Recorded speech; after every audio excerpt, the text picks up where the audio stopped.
welcome to the Coffee Bean Experience. Welcome to the Coffee Bean Experience. Yeah, my name's Dave. My name's Isaiah. You're Isaiah today? Yeah. Right on, man. Okay, cool. I'm still Dave. Yeah. Yeah. David. I want to say my name differently for the show. He's special. Yeah, I'm special. So anyway, we told you guys we would bring back... having a cup of Joe with people. Having a cup of Joe with people. Yeah, bruh. And so sure enough, we have another guest tonight. And by the way, we're looking for all kinds of perspectives. If you're yellow, if you're green, if you think you're a girl and you're a guy, Antifa, things like that. You want to come join us? Someone from Antifa want to come join us? We'd love to have a chat with you. So anyway, so tonight we're just going to chat and get to know our guest and then kind of talk about current affairs and what's going on. So without any further ado, I think you can see him in the camera. Everybody say hi to Alex. What's up, Alex? Not much. Annoyed with what's going on. Yeah, annoyed with what's going on. Okay, I feel you. So just start off. Tell the audience about yourself. Well. Born, where you're raised, where you grew up, yeah. And kind of what you're doing. What's your plans? Where are you working? What's your future plans? Just kind of catch everybody up to speed. Ironically enough, I was born in Seattle, then raised on Bainbridge Island, which is an island. It's like a 40-minute boat ride, I want to say, west of Seattle. And then moved to the Tacoma Lakewood area about 7 years ago. Graduated last year, currently working in a warehouse while enlisting in the Marine Corps. Right on. So you enlisted in the Marine Corps. Enlisting, again, COVID and actually the riots in Seattle have kind of shut everything down in that regard. So where are you at with that right now? Right now, I got confirmation today, actually, that as soon as they feel it's safe to bring future recruits to MEPS up in Seattle, they will, and I'll be probably in the first bus. But okay. At the moment, they don't feel it's safe to do so. Okay. And what's MEPS? Military entry, I can't remember the P is, screening. Okay, so basically one more phase of screening before... What are you laughing about? Yeah, I hear the boys in the background. Yeah, I hear the boys in the background. We're on a show, bruh. It's funny, they're loud, they're screaming like okay. girls. So basically, is it, like, can you educate the audience about, like, the enlistment process? So MEPS, is it the final step before you get accepted, or is it... It's where you get accepted, yes. So first, as you do with most things, you kind of reach out. If you're looking for a job, you reach out to where you want to work. With enlisting, you reach out to your local recruiter. It's bedtime. And then after that, like you give them what you can. That's like proves that, hey. Sorry, Alex. That was a little fatherly discipline going on. Yeah. Go ahead. But reach out to your recruiter, get to know them. Best. I wish I had done this. I didn't. You should start off like as soon as you graduate sophomore year of high school. Just start kind of showing up around the recruit office, get to know the recruiters, just get talking to them, kind of knowing them, and let them know, hey, I'm thinking about enlisting. And then junior year, they'll start they can't officially accept you as what's called a poolee until you're a senior, but as a junior, they'll occasionally allow you to come to the PT workouts that are usually Thursdays, but aren't right now. Got it. So you just kind of get in the flow, get in their face, like get in the know. You're just there, pretty much. Getting the foundation laid to jump on the bus, so to speak. Yeah. Okay. And then, you'll fill out, there's a whole, I think it was like a 5-page questionnaire thing that they had you fill out, okay. Which included medical, like, do you have issues with your eyes? Right. For me, ADHD. And then they'll submit that up to MEPS, where a doctor looks it over, and they'll be like, okay, we need more information about, let's say, ADHD. Then, so they let you know that, you go and get that information. And then as soon as the MEPS doctor okays it, you then head up to MEPS to take the ASVAB, which is the aptitude testing, for, you'll be really good at these types of jobs, let's say, diesel engineering. That's a job one of my recruiters actually has. He's a diesel engineer. And then or you'd be really good with computers and stuff like that. And then you also do the medical screening, and then assuming you pass the ASVAB and your medical screening comes back, You then go back up to MEPS. Usually it's about 2 weeks to a month later. And you select your job and swear the enlistee oath. When do you have to sign, like, in blood, you're theirs? When do you... That's usually the second time you go up to MEPS. When is the point of no return? When are you screwed? Well, as they say, when are you screwed, bambooed, and tattooed? Depends on the branch. The Marines, it pretty much, as soon as you step foot on the yellow footprints at either San Diego or Paris Island, they don't let you go. Like, you have to seriously, verbally be like, hey, I'm done. And even then, they're just so in your face about it. They're like, nah, you're not done. There's no quit. You signed. You're doing it. I mean, I've heard stories about guys purposely failing certain sections of boot just to run through their contract so they could leave without actually seeing combat or anything. And what happened to them? I want to know what happened. Yeah, he doesn't know, probably. I don't know. Yeah. So anyway, so let's switch gears a little bit. Tell us what you do. So you're kind of in this, you graduated high school. You're working, what are you doing for a job? Right now I'm working at WCP Solutions, which is paper and... Industrial supplies. Yeah, industrial supplies and sanitation, janitorial. Working in the warehouse, right? Yeah, working in the warehouse up there. Right. Okay. And then what do you do for fun? Depends on what the weather's like. For example, today started off raining. In general, what do you do for fun? We know it rains a lot in Western Washington. I like to longboard, ski, swim, and work out. Play baseball too. Yeah. Although your real baseball playing days are done just because you're not in school anywhere, right? Yeah. Although there's really competitive sports teams in the military. Yeah. There's a really competitive. They're really good soccer teams. I'm sure there's baseball teams, whatever. My great uncle was actually a baseball player in the Marine Corps. Yeah, I've heard about, like, I don't know exactly how they do that, but how they organize it. But I do know they also travel all over. It's like these sports teams. I know you can go in the military as whatever your MOS is, and then you could join these sports teams and like that's what you're doing. You're playing traveling sports. Yeah. And just like band music, you can end up singing. A lot of people don't realize there's military men and women that they might go and they might not have gone in for singing or music, and all of a sudden, freaking their commanding officer finds out they're good or something. Like, oh, guess what? You're now in the marching band or whatever. Yeah. Yeah. So just a little bit lighthearted before we get too deep into the conversation, because I have a feeling it's about to get crazy and heavy. You available? You got a girlfriend? No, I don't have a girlfriend. So you are available? Yes, I am. I mean, are you heterosexual? We call that single, buddy. Are you gay? Are you straight? I am straight. Okay, so you're looking for a female. Yes. Cool. And not a guy identifying as a female. Yeah, no, a genuine from birth female. I think I would flip my crap if I was dating a girl and I found out. Okay. I'm sorry. If I found out she was a guy. Oh, crap. What if you got into bed with her? So say just natural habitat, right? You take a girl on a date. She's really pretty. You don't realize that she had like some serious surgery. Okay. What if you guys get into bed together and you see a penis and you're expecting something else? Okay. What would you do? Let's go in the circle. Let's go in the circle. Let's go in the circle. No, stop. Let's ask this question on a serious note. Seriously, guys. Seriously, because I seriously respect all people. I really do. And I can make jokes about you can make jokes about white guys, man. I grew up being called a white cracker by a bunch of black guys. I grew up around a bunch of black guys that, I always had to try to prove myself athletically and whatever. So I don't care. You can make jokes about it. You better be able to laugh about yourself or your life isn't worth living.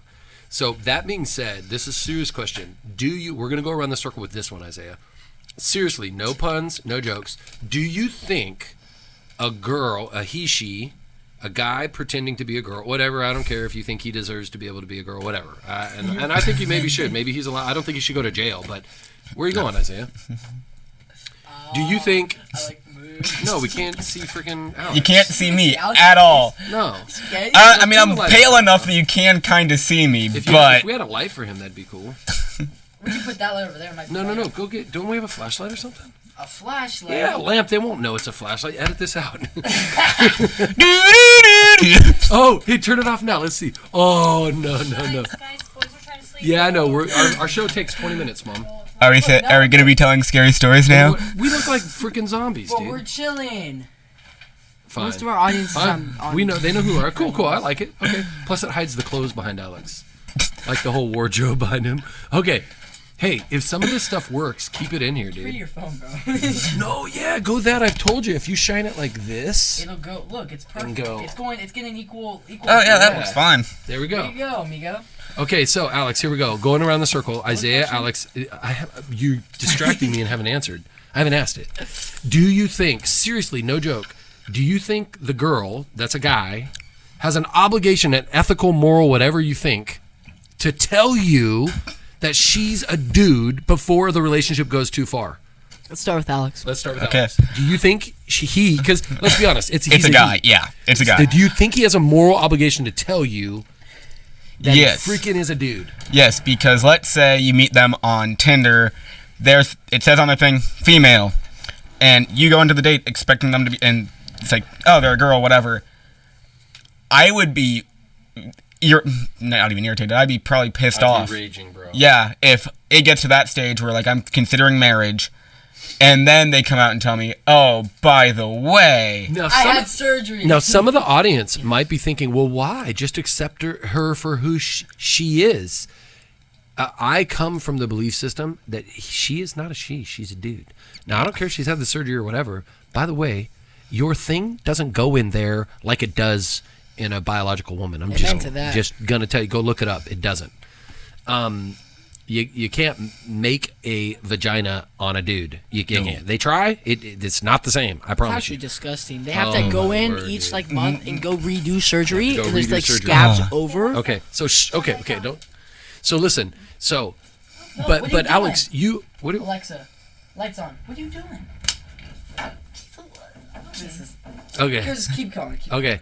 So, but Alex, you said if I got to a point of marriage, I'm talking way before marriage. I'm talking before it Like goes first to. meet. I'm just using that talking as before you start yeah. making out, bro. like I'm using that as an example. No, I'm but asking like, you specifically this question: does he have an obligation right at the beginning of your relationship, or at what point would you say he should have to tell you? You're saying right before you marriage? I'm using that as an example of if they waited until then to tell me, I So, would what be point ballistic. should he have to tell you? Personally, I think it should be before you even agree to go on a date. It should be like, hey, like you should be like seriously talking about, like if you're seriously talking about going on a date with each other, it should be before you finalize anything. Oh, by the way, I've had gender reassignment surgery. Okay. Isaiah, what say you?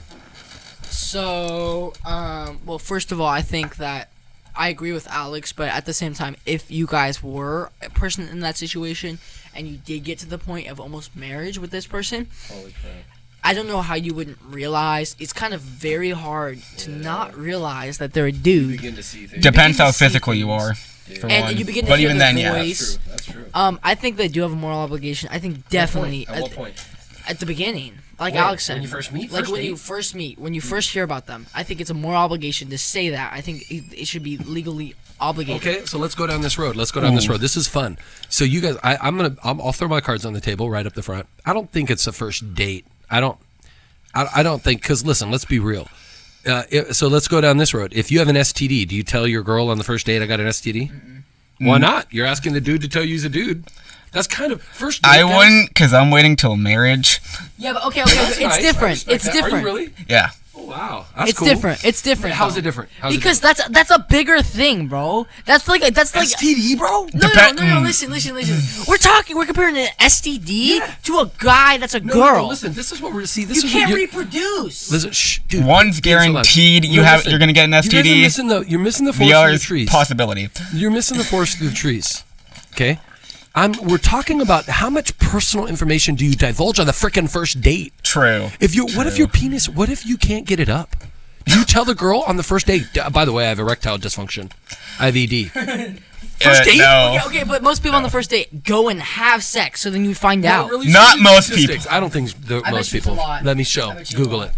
Do you have internet right now? That Do is. you have your phone on you? Yeah. Okay, That. so but seriously, how about this? Say you were raped as a guy, as a kid. Say your dad raped you as a young boy. Do you have to tell that on the first date? Isn't that kind of important for her to know? I was raped as a kid. No, This is my point. Going full circle to the he, she, I don't think he has to tell you the very first date. Now, if the date's going on and then you start to make moves on me, then I think I should probably tell you, hey, listen, before we get... 56%. Can't see that, but I believe... Let me see it again. It's What's your source? You can't just 58% of men and 56% of women have sex on the first night. Okay, by the way, he just Googled something, and I want to make a promotion and promote you guys. For our Patreon? No, Patreon is good. Get our Patreon. Get our Patreon. Go support us on that. Quit interrupting me. Yeah, Patreon us. Dude, DuckDuckGo. You guys got to boycott Google. You can set up DuckDuckGo as your search. It's totally confidential. They keep all your information. They don't do search black data on you, dark data. They don't compile it, sell it. Dude, Google is too big. They're like an empire, and I'm sorry, they need to be chopped off at the kahunas. They need to be chopped off. So DuckDuckGo. DuckDuckGo. Awesome search engine. It does as good as good as Google. And I know Google's got all the email, blah, blah, blah, but most of you guys don't even use the email. And you don't use the G Suite for not-for-profits. So, DuckDuckGo. And I want to find another venue for Facebook because we need to chop Facebook off at the kahunas too. Anyway, that's my plug, DuckDuckGo. Like Duck, Duck, Goose. Go check out our Patreon too. Do that really quick at the Coffee Experience. Now, that was our intermission. So, final word on this before we get into some. We only have a few minutes to get into some heavy stuff. So I'm gonna have to cut you off on the heavy stuff. I know we'll have to have you back, Alex. We'll have to have you back. Final word. Cutting things off at the final word on how much information, personal information, you should have to relay on the first date or when. Go, Alex. Well, as you said, like you used the example of if they were raped as a kid. That is a very big life-altering thing. Yeah. I know someone that happened to. Alex, being a dude isn't a life-altering thing? Sorry. True. But in a way that's a bit more like personal, I would say, just like close to you. Like it's not so much affecting those around you as a gender reassignment is. It's not as affecting as those around you. It's more so a deep personal thing that has happened to you that you need to work through. You might have serious baggage from that crap. Yeah, I don't know. True. You might have a pornography addiction. You got to tell that on the first date? I don't know about that. See, this is my point, guys. If you quit having sex on the first date, 56% of you morons. Sorry, you're a moron if you're having sex on the first date.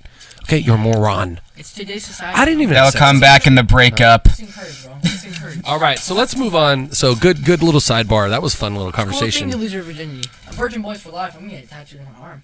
Really? You better be able to hold it up. Dude, All right. Yes, he's going into the priesthood. Alex, we brought you on.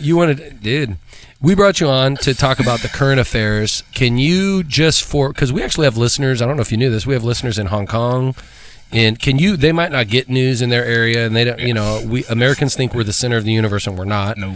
So can you catch people up to the state of affairs in the United States? First, try to give them the objective, just where we're at, without any narrative, and then you can give your narrative. Okay. Go. So let's see. Up until recently, I was working through the COVID-19 pandemic, and then in Minneapolis, Minnesota, there was a black man killed by a white police officer by the name of... The black man killed was George Floyd. I can't remember the police officer's name. Chauvin or something like that? Yeah. His last name's Chauvin or Chauvin. Something like that, yeah. And it has made... Pretty sure international headlines because I've seen stuff about it internationally, but I think the portion that sparked it has been lost, and that it was purely for George Floyd, and that has sparked riots and peaceful protests across the nation. I am personally all for the protests. Peaceful ones, the riots, no. Yeah, that's about where we're at, and some states and cities are trying to defund, if not completely abolish their police forces, which is idiotic. Let me go into detail. Hold it. No, wait. Go in what detail? Because I want a little more clarity, because I don't know that you said enough on the freaking state. It is freaking chaos in many of our major cities. Yeah. Freaking... I heard, and I haven't been to downtown Seattle because I try not to go to that sleazy, like, homeless-infested, like, trash hole. Like California. Kind of like San Francisco. San Francisco's, like, poo-infested garbage right now. Yeah. So, no offense, my San Francisco brothers. I hope you listen to us, but you need to clean up your city. Get your act together. So, I heard in downtown Seattle that almost every store along 4th Avenue is, like, bashed in. Yeah. I think that was, like, the first weekend. I heard there's almost not a store not bashed in. Yeah, I don't know. I haven't been there. I mean, I think the only ones I've heard of that have kind of survived all the mass break-ins are the ones that had their owners standing outside them or just inside them, literally all weekend, from what I've heard, with some form of weapon, whether it be a gun, machete, something like that. And then you got presidential candidate Joe Biden saying that that even when Martin Luther King died, there wasn't this much going on. People weren't freaking out this much. Are you kidding me? Martin Luther King? Do you guys remember when he died? I wasn't alive, but you remember when he died? I'm 90% positive there was more riots going on, a lot more crazy things going on than they. I would say there's probably more protests. I'm not sure about riots. Riots are very new. Read, though. I mean, it's pretty easy. It was Martin Luther King. Okay. Martin Luther King Jr. Because Martin Luther King lived in like the 1500s. Who was it? No, Martin Luther King was his dad. No, Martin Luther. Martin Luther. Yeah. Sorry, Martin Luther lived in the 1500s. Martin Luther King. Must have been Junior. Must have been Junior. It was Junior. Yeah. Okay. Come on, man! Haven't you seen all the street signs? Okay. So did you want to clarify anything? So I just wanted to say that both the police officer and George Floyd had a criminal record, and the police officer had a bad history with things like this. And another thing I wanted to say, which this has not been touched upon at all. So the form the police officer used on George Floyd was actually taught in the police academy. Whether you say he did it wrong or not, the police academy still passed him through the academy to become a police. Listen, here's a couple other points I want to tell about George Floyd. George Floyd was totally on meth, totally strung out, had a rap sheet the size of the city of Minneapolis. And by the way, I'm not saying he deserved to die. Nobody deserves to be but his autopsy, the police on his neck it wasn't even cause of death. I'm sorry, it wasn't. Go ahead. There's another thing I read about today. It might be conspiracy. I haven't been able to find anything to confirm it. But someone wrote an anonymous letter claiming to be a close friend of George Floyd, saying that he actually died 3 years ago. Well, I don't care about that, bro. The dude, listen. There was a black dude with his knee on his neck. Yes. So maybe George Floyd is dead, but there was still a black dude with a knee on his neck. And the autopsy on that dude showed, you can go look it up, go Google it. Well, don't DuckDuckGo it. DuckDuckGo. DuckDuckGo this information.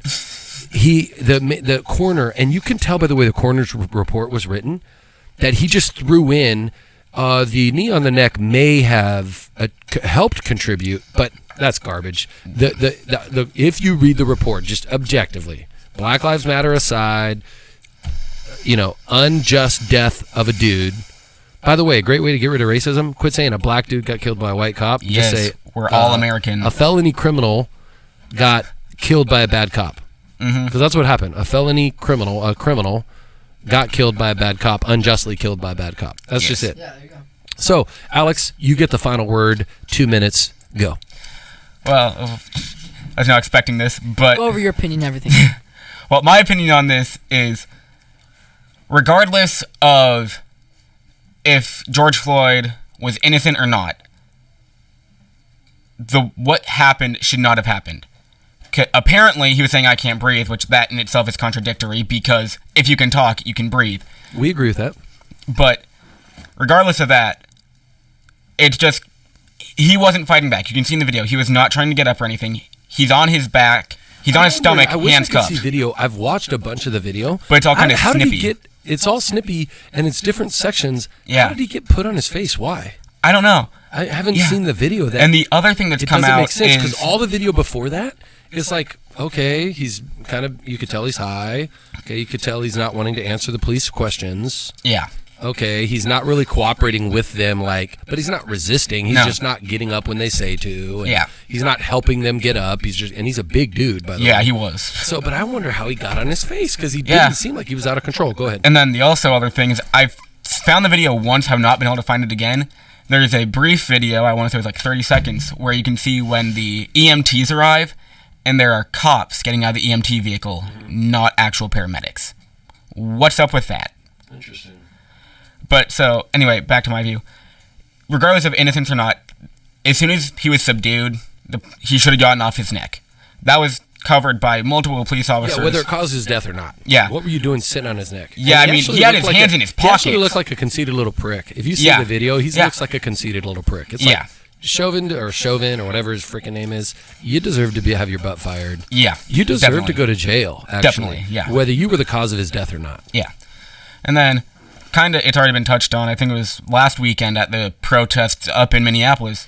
George Floyd's brother came up and said this is not what he would have wanted. He wanted the protests, yes, but not the riots, not the violence. Well, no, what I don't understand, though, this is a serious question. I'm serious. Why is the protest all about race? There's no evidence that it was racially motivated. No, there isn't. It's not about evidence anymore. It's not about statistics. It's about your feelings. Do we have a guest? My guy, I was talking. It's because I think the races come in because it can be traced back. Racism as a whole in the United States was on the decline until President Barack Obama was elected. And then it spiked back up because on the 2010 census, he included, do you identify as African American, Hispanic American, Latino American, Asian American, all that, or just Caucasian? And then Native American, obviously. So I think main reason that it's become so much about race is also that gets a lot better national headline. A lot more people will notice, as we've seen, because it's been 3 weeks now, and it's still every day national headlines about what's happening because of this. Racist cop kills innocent black man. Just every day. It's gotten to the point where I just kind of ignore the news almost because it's just redundant. Yeah. And no matter, this is my opinion, no matter what you believe, no matter if you're Black Lives Matter, All Lives Matter, Blue Lives Matter, what have you, Green Lives Matter, I don't care. At the end of the day, we're all Americans. We are all born in this great nation or immigrated to this great nation. That's all that matters at the end of the day. Not, this pigmentation of my skin is brown, whereas yours is white. I am pale, if you cannot tell. I still don't care. We all are pale, just for the record. Yeah, I think I'm more pale than anyone else here. I think this section of our neighborhood is as pale as it gets. Probably, yeah. But at the end of the day, we're all United States citizens, and that's what matters. All right. Well, thank you for joining us. That's a great way to end it. I don't know, a song. I was about to play Taps. By the way, it's kind of cool in our area. I don't know if you guys have heard it, but at 4:30 and 10:30, Taps is played from Joint Lewis McCord. It's pretty freaking cool. Sometimes I sit outside wherever I'm at and I just hear it and I just stand and pause because it's kind of a tribute. It's a tribute to the fallen soldiers. Yeah. So, hey, Alex, thanks. Hopefully, will you come back on the show? Yeah, definitely, if I'm still here. Yeah, if you're still here, yeah, whatever, yeah. So hopefully we can have Alex back on the show. And again, no matter your political viewpoint, no matter what you believe, we'd like your comments, like your emails, thecoffeebeanexperience@gmail.com. Patreon us so that you can start contributing. Patreon! What was that, my guy? Yeah, Check out our Patreon. Check out our Patreon.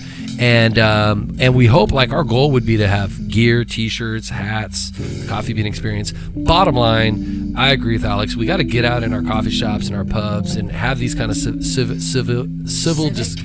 Are pubs open yet? Civil discussions in Astoria there. And have these kind of civil discussions. Make sure, go grab a beer. I got a little bit down there. Go grab a coffee. Alex, thanks for joining us. Yeah. Isaiah? Coffee Experience. My name's Isaiah. My name's Dave. We'll check you in the coffee shop.